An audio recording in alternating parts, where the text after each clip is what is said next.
बिस्मिल्लाहिर्रहमानिर्रहीम। Hello everyone, अस्सलाम वालेकुम। जैसे कि हमारे तमाम व्यूअर जानते हैं कि हमने अपने प्रीवियस वीलॉग के अंदर अपने व्यूअर्स को ये बताने और समझाने की कोशिश की कि व्हाट इज़ डायबिटीज़, कि शुगर क्या है और शुगर क्यों होती है और शुगर की मेन रीज़न क्या है और शुगर को कैसे ख़त्म किया जा सकता है। आज के इस वीलॉग में हम ये बताएंगे कि बेसिकली डायबिटीज़ की टाइप कितनी है, यानी उसकी शुगर की कितनी अक़साम है और कौन सी किस्म ख़तरनाक है और कौन सी किस्म रिवर्सेबल है। सबसे पहले तो हम ये बताएंगे कि शुगर की बेसिकली जो फेमस है वो 2 टाइप्स हैं।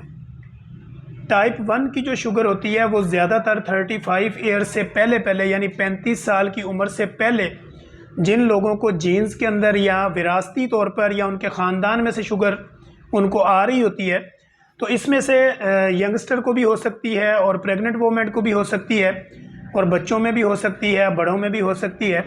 तो बेसिकली टाइप 1 की जो शुगर होती है वो तकरीबन 10% लोगों को होती है। टाइप 1 में होता क्या है कि आपकी बॉडी में इंसुलिन चूँकि कम बन रही होती है, तो तब हम डायरेक्ट आपको किसी भी मेडिकेशन पे नहीं डालते और हमें फौरी तौर पर आपको इंसुलिन पे डालना पड़ता है, जिसको हम टाइप 1 की शुगर कहते हैं। अब टाइप 2 90% लोगों को होती है। टाइप 2 के जैसे मैंने आपके प्रीवियस वीलॉग के अंदर अपने व्यूअर्स को ये बताने की कोशिश की कि जब भी हम कोई कार्ब लेते हैं, यानी हम कार्बोहाइड्रेट वाली जितनी भी चीज़ें खाते हैं, जिसमें रोटी है, चावल है, इसी तरह आपकी जो नान है, खमीरी रोटी है, नाश्ते हैं, हलवा पूड़ी है, बेकरी आइटम है, समोसे पकौड़े हैं, तली हुई चीज़ें हैं, फास्ट फूड है, जंक फूड है, कोल्ड ड्रिंक है, मिल्क शेक हैं, इस तरह की जितनी भी आप चीज़ें खाते हैं, जिसमें अगर आप चिप्स वगैरह बाकी सारी जितनी भी चीज़ें आप उसमें डाल दें, ये सारी की सारी फास्ट फूड, यंग फूड जितना भी है, ये सारे का सारा जब हमारी बॉडी में जाता है तो ये कन्वर्ट होता है ग्लूकोज में, और वो ग्लूकोज जो बनती है हमारी बॉडी में वो शामिल होती है ब्लड में। अब हमारा जो लबलबा है, जो पेंक्रियाज है, उसका काम है इंसुलिन रिलीज़ करना। इंसुलिन का काम क्या है, वो ब्लड के अंदर से जो ग्लूकोज आपके खाने के ज़रिए बनी हुई है उसको उसने सेल तक पहुँचाना है। सेल क्या है? छोटे छोटे सेल मिलके आपकी बॉडी के आर्गन बनाते हैं। हमारी बॉडी, हमारे हाथ, हमारा मैदा, जिगर, गुर्दे, मसाना, ये सारी की सारी चीज़ें, हमारा बॉडी मास, मसल्स, ये सारे का सारा मसल्स है। और ये सारा कैसे बनता है? ये सेल के साथ मिलके बनता है। तो जो इंसुलिन हमारा पेंक्रियाज यानी लबलबा उसको रिलीज़ करता है, वो आपके ब्लड में ग्लूकोज को निकाल के वो सेल में ट्रांसफ़र करती है। अब जब आप बार बार खाते हैं और पेंक्रियाज को बार बार इंसुलिन रिलीज़ करनी पड़ती है, तो एक वक्त ऐसा आता है कि आपका सेल जो है वो इंसुलिन लेने से इनकार कर देता है या रेजिस्टेंस पैदा करता है या अपने दरवाजे बंद कर लेता है। लेकिन चूँकि आप बाहर से इंटेक उसी रफ्तार से कर रहे होते हैं और ग्लूकोज का लेवल आपके ब्लड में बढ़ रहा होता है, इसी तरह फिर आप शुगर में कन्वर्ट हो जाते हैं। अब 90% जो शुगर है लोगों को डायबिटीज़ है वो बेसिकली रिवर्सेबल है, और 10% ऐसी है जो इंसुलिन डिपेंडेंट लोग होते हैं, यानी उनको इंसुलिन ही देनी पड़ती है। अब हम ये अपने व्यूअर्स को ये समझाने की कोशिश करेंगे कि अगर आपने टेक्निकली इस बात को समझ लिया कि शुगर होती क्यों है और शुगर है क्या, अब इसको ख़त्म कैसे किया जा सकता है, तो 100% श्योर है कि आपकी शुगर रिवर्स हो सकती है, ख़त्म हो सकती है। अब मैं अपने व्यूअर्स को एक बात समझाना चाहता हूँ कि अगर आप डायबिटीज़ हैं और आप मेडिकेशन कर रहे हैं या इंसुलिन लगा रहे हैं या आप डायबिटीज़ टैबलेट ले रहे हैं या कोई भी मेडिकेशन जो आपने की हुई है, तो हमारी इस वीलॉग को सुनने के बाद आपने कोई भी अपनी मेडिकेशन, कोई इंसुलिन स्टॉप नहीं करनी। प्रॉपर अपने कंसल्टेंट के साथ जाके आपने कंसल्ट करना है।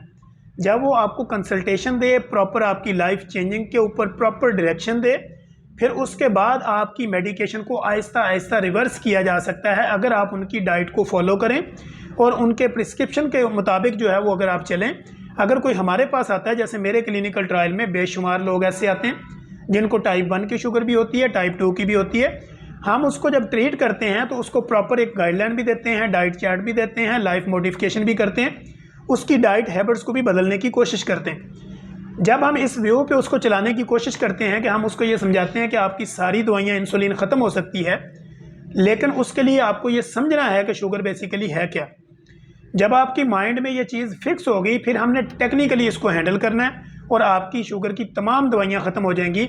आपकी जितनी भी हार्ट की दवाइयाँ वो सारी ख़त्म हो जाएंगी, और आपके जो ओबेसिटी है, मोटापा है, फैटी लिवर है, या इसके अलावा मेल इनफर्टिलिटी है, फीमेल इनफर्टिलिटी है, अगर आपने हमारे मुताबिक अपनी डाइट हैबिट्स को बदल लिया, अपनी लाइफ मॉडिफिकेशन कर ली और अपने खाने पीने के सारे स्टाइल को अगर आपने हमारे मुताबिक चलाया तो ना कि आपकी शुगर ख़त्म होगी बल्कि आपकी बीमारियां तमाम की तमाम ख़त्म हो जाएंगी।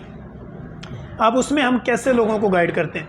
फ़र्स्ट ऑफ़ ऑल तो हम उनको ये बात समझाते हैं कि शुगर है क्या। जैसे कि मैंने आपको बताया कि जो भी चीज़ आप कार्ब की सूरत में लेते हैं वो कन्वर्ट होती ग्लूकोज में और ग्लूकोज आपके ब्लड में शामिल होती है। और इंसुलिन यानी आपका पेंक्रियाज और लबलबे का काम है ब्लड से ग्लूकोज को, शुगर को निकाल के आपके बॉडी सेल तक पहुँचाना। जब वो सेल आपकी शुगर लेने से इनकार कर दे, उसमें रेजिस्टेंस हो जाए यानी शुगर की मकदार ऑलरेडी वहाँ स्टोरेज बढ़ जाए, तो वो आपकी आने वाली जो ग्लूकोज है उसको एक्सेप्ट नहीं करता, तो आपको ग्लूकोज हो जाती है। आपके ब्लड में वो ग्लूकोज दौड़ती रहती है चूँकि सेल उसको एक्सेप्ट नहीं कर रहा होता। तो ऐसी सूरत हाल में क्या होता है कि जब आपके ब्लड में ग्लूकोज का लेवल बढ़ जाता है, आपको ब्लड शुगर हो जाती है, उसमें क्या होता है कि फिर आपके किडनी इफेक्ट होते हैं, आपके लंग्स इफेक्ट होते हैं, आपके फैटी लिवर के ऊपर मसाइल होते हैं, आपके जिगर के मसाइल होते हैं। इस तरह आप डायबिटिक न्यूरोपैथी में कन्वर्ट हो जाते हैं, वीकनेस फील होती है, मेल इनफर्टिलिटी में चले जाते हैं, फीमेल इनफर्टिलिटी में चले जाते हैं, आपका वज़न बढ़ना शुरू हो जाता है। जब हम डायबिटीज़ रिवर्सल प्रोग्राम की बात करते हैं कि शुगर को रिवर्स किया जा सकता है, तो उसमें आपने क्या करना होता है कि आपने अपने बॉडी के जो ऑर्गन हैं जैसे पेंक्रियाज है, आपका मैदा है, जिगर है, मसाना है, गुर्दे है, दिल है, इनको आपने रेस्ट फॉर्म में लाना है। रेस्ट फॉर्म में लाने का तरीका क्या है कि आपको इंटरमीडिएट फास्टिंग करनी है। आपने एक खाने से दूसरे के दरमियान में 8 से 10 घंटे का गैप डालना है, इवन के 12 से 16 घंटे का गैप भी डालना है। जब आप ये गैप डालना शुरू करेंगे तो आपके जो बॉडी ऑर्गन हैं उनको रेस्ट मिलेगी। जब वो रेस्ट मिलेगी तो आपकी बॉडी में जमा शुदा जो शुगर है, ग्लूकोज है, वो आपके सेल में यूटिलाइज हो जाएगी, चूँकि आपने अपनी लाइफ मॉडिफिकेशन की होगी और आपने अपने आप को फिज़िकली फिट रखने के लिए आपने एक्सरसाइज, रनिंग, वॉक और इस तरह जो है वो जिम ज्वाइन किए होंगे और बाहर से आपने अपनी इनटेक पावर को कम कर दिया होगा। अपने खाने में आपने ज़्यादातर प्रोटीन और फाइबर का इस्तेमाल करना है। फाइबर और प्रोटीन का जब आप इस्तेमाल करते हैं तो आपकी बॉडी में ग्लूकोज जो डायरेक्टली कार्ब के ज़रिए जाके 30 सेकंड के अंदर ब्लड में ग्लूकोज में कन्वर्ट होती है। अगर आप वो फ्रूट और ग्रीन वेजिटेबल लेते हैं और ये जितने भी आपके कार्ब हैं इनकी मकदार को कम रखते हैं तो वही ग्लूकोज का लेवल अगले 3 से 6 घंटे में जाके आपके ब्लड में शामिल होता है। इस तरह आपकी इंसुलिन की जो स्पाइक होती है वो डाउन रहती है और आपकी बॉडी नॉर्मल रहती है। जब आप अपनी बॉडी को रेस्ट नहीं देते, यानी आप अपनी बॉडी के ऊपर प्रॉपर लोड डाले रखते हैं और कुछ ना कुछ खाते रहते हैं। हमें लोग ये कहते हैं कि मैंने कुछ भी नहीं खाया, मैंने तो सुबह 1 कप चाय पिया था, दोपहर को भी 1 कप चाय पिया, फिर हल्का सा मैंने एक कुकीज़ लिया, बिस्कुट ली, हल्की सी चिप्स खाई, थोड़ा सा मैंने खाया है, तो फिर भी मेरी शुगर बढ़ जाती है। तो बेसिकली ये इंटेलेक्चुअली समझने की बात है कि जब भी आपने कोई भी चीज़, पानी के अलावा कोई भी चीज़, आपने वो फ्रूट खाया, आपने वो जूस लिया, आपने चाय ली, आपने कुकीज़ ली या कोई एक खजूर ली, बादाम लिया, कोई एक लुकमा भी जब आपने अपने मुंह में इंटेक किया तो फौरी तौर पे आपकी बॉडी के सारे ऑर्गन जो है वो एक्टिव हो जाते हैं और आपका जो पेंक्रियाज है वो इंसुलिन रिलीज़ करता है। बेशक आपने 1 घूंट चाय लगाया या 1 कप पिया या आपने फुल मील लिया या हल्का सा स्नैकिंग वगैरह की, तो उसके रिएक्शन में क्या हुआ कि आपका जो लबलबा है, जो पेंक्रियाज है, उसने तो इंसुलिन रिलीज़ कर दी, आपकी बॉडी के तमाम ऑर्गन जो है वो फंक्शनल हो गए। तो हमने तो उनको रेस्ट देना है। जब आपने 1 मील ले लिया तो अगले मील तक आपने दरमियान में कोई चाय, कुकीज़ वगैरह, फ्रूट श्रूट नहीं लेना, बीच में सिर्फ आपने पानी का इंटेक करना है। तो तब जाके 8-10 घंटे का जब गैप आएगा तो आपके बॉडी के जो ऑर्गन हैं, आपकी बॉडी का जो सिस्टम है, उसको रेस्ट मिलेगी और आपकी बॉडी में जमा शुदा जो ग्लूकोज है वो प्रॉपर यूटिलाइज होगी और आप अपने आप को फिज़िकल एंगेज करेंगे, तो तब जाके आपकी शुगर रिवर्स हो सकती है।